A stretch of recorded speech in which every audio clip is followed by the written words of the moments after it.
अस्सलामुअलैकुम। उर्दू पॉइंट के साथ मैं हूं आपकी मेज़बान हफ्सा फ़याज़। नाज़रीन, आज़ादी का महीना है और हर पाकिस्तानी मनाता है आज़ादी के दिन को जोश व जज्बे के साथ। इस वक्त मैं मौजूद हूं ज़िंदा दिलाने लाहौर के ज़िंदा दिल शहरियों के साथ, जो कि मना रहे हैं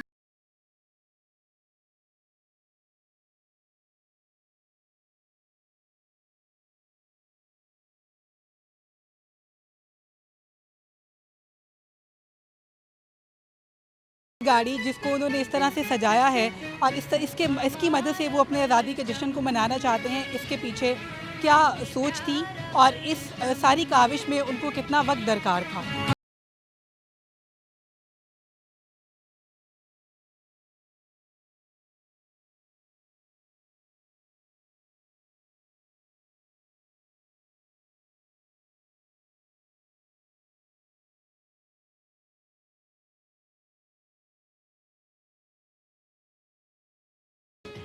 जी, मेरे साथ मौजूद हैं इस वक्त नुमान और आकिब। इनसे पूछते हैं, इनकी ये गाड़ी है और इनसे ये पूछते हैं कि इस गाड़ी को इस तरह से आज़ादी के लिए तैयार करने का, सजाने का क्या मकसद है और इस सारी काविश में इनको कितना टाइम लगा।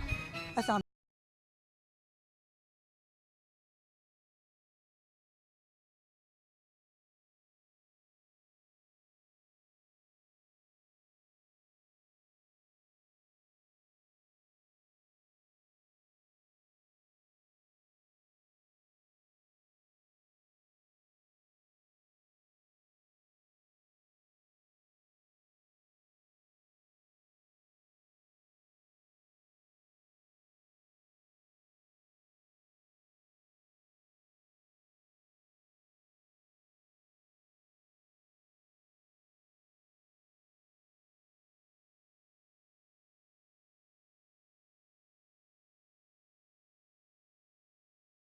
इस दिन हमारा मुल्क आज़ाद हुआ था।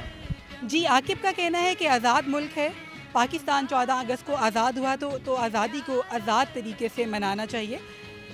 हमारे साथ नुमान भी मौजूद हैं। उन्होंने भी इस गाड़ी की सजावट में उतनी ही आकिब की मदद की है जितना काम आकिब ने किया। नुमान से पूछते हैं कि जहन में क्या सोच है और वो नौजवानों को आज़ादी के हवाले से क्या पैगाम देंगे।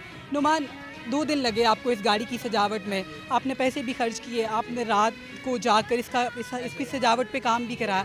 क्या कहेंगे नौजवान जो हैं पाकिस्तान के, उनके लिए आज आज़ादी के हवाले से क्या पैगाम देंगे? पाकिस्तान हमारा मुल्क है और पाकिस्तान को हमने संभालना है। ये हमारे मुल्क की मोहब्बत है जिसका हमने इजहार किया है इस तरह से गाड़ी को सजा के। जी, नुमान कहते हैं कि मुल्क से मोहब्बत का इजहार गाड़ी को सजा कर किया गया। पाकिस्तान हमारा मुल्क है, इसकी हिफाजत करना हम सब की ज़िम्मेदारी है। वतन की मट्टी अजीम है तो अजीम तर हम बना रहे हैं। अपनी मेज़बान हफ्सा फ़याज़ को कैमरामैन मुनीर अहमद के साथ इजाज़त दीजिए। उर्दू पॉइंट की तरफ से आप सबको जश्न आज़ादी मुबारक।